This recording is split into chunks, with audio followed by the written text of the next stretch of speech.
반갑습니다. 이영환입니다. 여러분, 최근에 전광훈 목사님 관련해서 언론 보도가 상당히 많이 나오고 있었는데요. 그 중에 하나가 황교안 전 대표의 전광훈 목사님을 향한 고소 고발이었습니다. 주진우 기자가 MC를 보고 있는 KBS 프로그램에 나와서 하는 얘기를 제가 쭉 들어봤는데 뭔가 좀 이상하다라는 느낌이 들었습니다. 그래서 그 내용을 오늘 짤막하게 설명을 좀 드리겠습니다. 국민의힘 내부 분열 사태 관련돼서 전광훈 목사님께서 직접 기자회견을 여섰습니다. 그리고 기자회견 내용을 통해서 황교안 전 대표와 홍준표 대구시장에 관한 이야기를 짤막하게 진행을 하셨죠.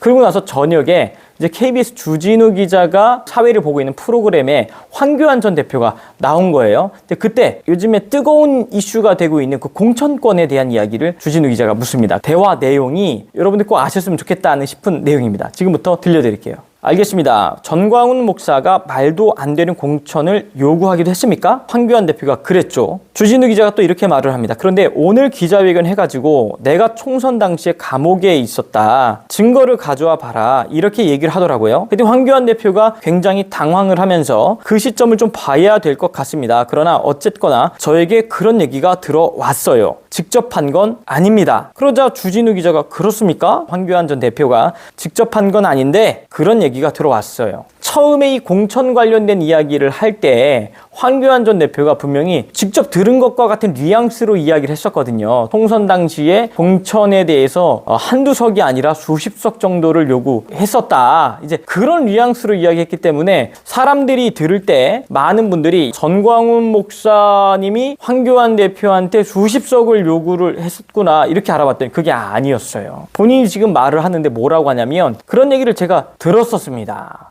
직접 들은 게 아니라는 거예요. 전광훈 목사님께서도 내가 그때 감옥에 있었는데 무슨 공천권을 요구를 했냐. 증거 있으면 좀 가져와 봐라. 아니 법무부 장관까지 하셨는데 대체 왜 이런 얘기로 자꾸 이슈를 만들려고 하는지 참 아이러니하다는 생각이 들었습니다. 결국엔 전광훈 목사님께서도 나는 공천권을 요구한 적이 없다. 그러니 법원에서 한번 판결을 보자. 법적으로 어떤 판결이 나오는가 증거가 있으면 증거를 가지고 와라. 그러나 나는 황교안 대표에게 직접적으로 공천권을 정말 요구한 적이 없다라고 말씀을 하셨었거든요. 황교안 전 대표가 예전에도 그 광주에 있는 박영우 목사가 어떤 기자회견을 열었을 때 그 당시에 마이크가 켜져 있는지 모르고 질문하러 오신 목사님께 이렇게 말을 해요. 전광훈 목사가 하도 거짓말을 많이 해서 라는 말을 했거든요. 거짓말을 하도 많이 해서 라고 답변을 회피했었는데 이번에 공천권 관련된 내용 진실을 파헤치다 보면 누가 거짓말하고 있는지 알 수 있겠네요. 근데 정황상 누가 거짓말하고 있는지 보이죠? 네.